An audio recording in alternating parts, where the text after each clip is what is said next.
Hello everyone, welcome to Himachal notification. इस वीडियो में हम सबसे पहले हिमाचल प्रदेश में वर्क इंस्पेक्टर की वैकेंसी के बारे में बात करने वाले हैं, जो कि सरकार ने अप्रूव करी है पीडब्ल्यूडी और जल शक्ति विभाग के लिए। तो इसमें हम डिटेल में बात करेंगे और इसके अलावा हम बात करेंगे जो नई हमें लाइनमैन का फर्स्ट वेटिंग पैनल देखने को मिला है, उसके बारे में बात करेंगे। और लास्ट में हम बात करेंगे पंचायत सेरी की भर्ती के बारे में, जहां पे लास्ट वीडियो में मैंने आपको जानकारी दी थी कि आपको 2026 में 150 वैकेंसी की देखने को मिलने वाली है। तो उसका क्या स्टेटस है, उसके बारे में हम बात करने वाले हैं। सबसे पहले हम बात कर लेते हैं, तो यह आपके सामने एक रिक्वेस्ट है, यानी कि रिक्वेजेशन भी आप लोग इसको बोल सकते हो। तो यहाँ जो भी अब junior technician work inspector on outsource basis in Jal Shakti विभाग में, तो पीडब्ल्यूडी के बारे में जो वर्तमान सरकार ने वर्क इंस्पेक्टर की वैकेंसी अप्रूव करी थी जल शक्ति विभाग के लिए, तो उसको भी आउटसोर्स भरने का फैसला लिया गया है। और यह रिक्वेजेशन जो है आप देख सकते हो कि 4 नवंबर 2025 को जो है HPSC शिमला को भेजी गई है। यह पूरी डिटेल आप देख सकते हो। जूनियर टेक्नीशियन यानी work inspector on outsources basis पर जो है इन जल शक्ति विभाग में 111 पोस्ट जो है भरी जाएगी। तो लगातार मैंने इसकी आपको अपडेट दी है, और यहाँ पे उम्मीद थी कि पीडब्ल्यू के बाद जो है शायद जल शक्ति विभाग में हमें रेगुलर वैकेंसी देखने को मिले, लेकिन सेम चीज़ यहाँ पे हमें देखने को मिली है। यह आप देख सकते हैं कि 111 वैकेंसी है। क्वालिफिकेशन की बात करें तो 10+2 यहाँ पे रखी गई है। उसके बाद जो भी वो फुल टाइम डिप्लोमा होना चाहिए, आपका सिविल में 3 साल का या फिर BA या BTech डिग्री होनी चाहिए। सिविल में यह चीज़ यहाँ पे क्वालिफिकेशन रखी गई है, और पहले 1 साल के लिए जो है रिक्रूटमेंट होगी, उसके बाद इसको जो है एक्सटेंड किया जा सकता है। परफॉर्मेंस एंड स्कीम रिक्वायरमेंट तो यह चीज़ रखी गई है, लेकिन आउटसोर्स रिक्रूटमेंट है। इसके अलावा आप देख सकते हैं कि सर्कल वाइज या डिवीज़न वाइज कुछ इस तरह से जो है पूरी रिक्रूटमेंट है। यहाँ पे आप पूरा देख सकते हो, और यहाँ पे इन्होंने मेंशन किया हुआ है कि 1 साल के लिए जो है रिक्रूटमेंट है, और फाइनेंस डिपार्टमेंट यहाँ पे जो सैलरी वगैरह जो है रहेगी वह चीज़ तो यहाँ पे मेंशन नहीं है, और उसके बाद जो है एक्सटेंड हम कर सकते हैं। तो ये जो है चीज़ें, बाकी आपको पता होगा कि पीडब्ल्यूडी में भी आप जानते हैं कि यहाँ पे 100 वैकेंसी अप्रूव्ड हुई थी, बाद में उनको भी आउटसोर्स के माध्यम से भरने का फैसला लिया गया। फिर एकदम से 25 वैकेंसी यहाँ पे भी एडवर्टाइज करी गई, और इसमें भी ज्वाइनिंग हो चुकी है, लेकिन जो पेंडिंग 75 वैकेंसी है उसका आज तक कोई स्टेटस नहीं है कि उसको क्यों नहीं निकाला गया। तो ये चीज़ें हमने देखी आउटसोर्स भर्तियों में, और सरकारें भी आउटसोर्स भर्ती को जो है कुछ इस तरह से करना चाहती है कि उसमें इतनी खामियां होती हैं।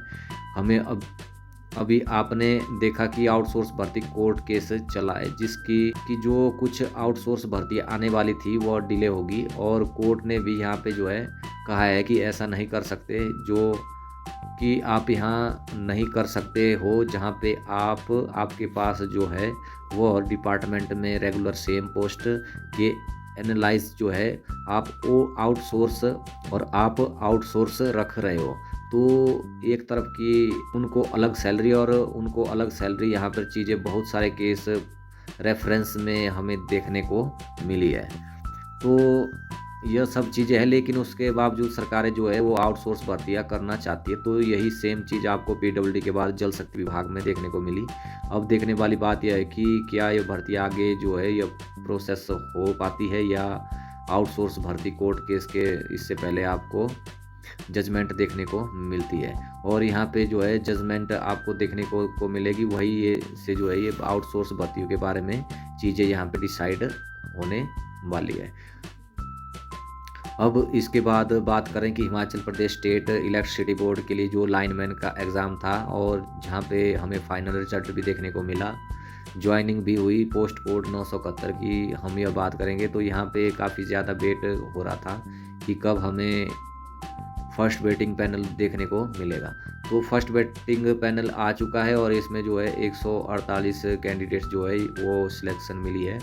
ये आप देख सकते हैं, वो टोटल 148वां वेटिंग पैनल में सिलेक्शन हो चुकी है। तो काफ़ी ज़्यादा लोग इसमें कमेंट कर रहे थे कि कब हमें वेटिंग पैनल देखने को मिलेगा, तो फाइनली आ चुका है। बाकी यहाँ पे डेट ऑफ बर्थ हो गया, कैटेगरी हो गया और नंबर हो गया, और यहाँ पे सर्कल की आपकी ज्वाइनिंग होगी, वह सब कुछ मेंशन है। अगर किसी को यह पीडीएफ चाहिए तो हमारे डिस्क्रिप्शन बॉक्स में मिल जाएगी।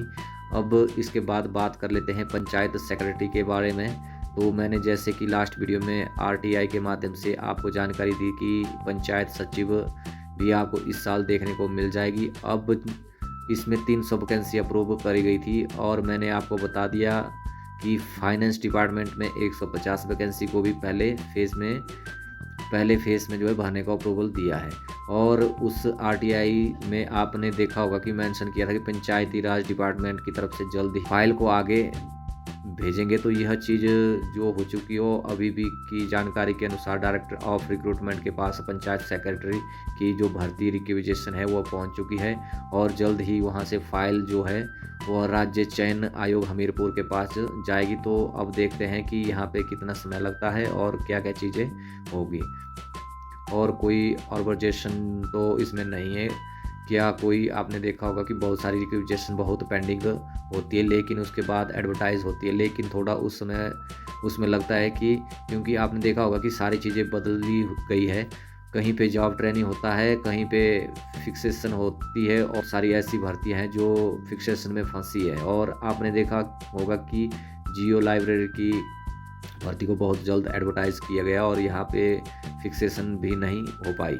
स्टेनोटाइपिस्ट में यह चीज़ थी कि क्योंकि यहाँ पे प्रेशर था उन भर्तियों को एडवर्टाइज करने का, तो कोई कोर्ट की तरफ से भी जल्दी बोला गया, तो जल्दी से वो भर्ती एडवर्टाइज हुई। लेकिन यहाँ पे क्या हो रहा है कि जो नई नई वैकेंसी आने वाली है, तो उनमें जिसमें जॉब ट्रेनिंग पॉलिसी लागू होती है वो, तो उसमें वे फिक्सेशन भी होती है, उसमें भी बहुत सारा समय लगाया जाता है। तो यह सब चीज़ें है, लेकिन जब जल्दी ग्राम पंचायत से भी भर्ती भी देखने को मिल जाएगी, और सभी वेट करें JOIT का, तो जल्द JIT की जो एडवर्टाइजमेंट है वो भी आ सकती है। तो ये अपडेट आपके लिए थी। तो मैं आशा करता हूँ कि हमारी दी हुई जानकारी आपको अच्छी लगी होगी। तो वीडियो को लाइक कमेंट शेयर कर सकते हो। अगर आपने हमारे चैनल को सब्सक्राइब नहीं किया तो सब्सक्राइब भी कर लें, ताकि ऐसी लेटेस्ट अपडेट हम आपको देते रहे। मिलते हैं नेक्स्ट अपडेट में, तब तक के लिए जय हिंद।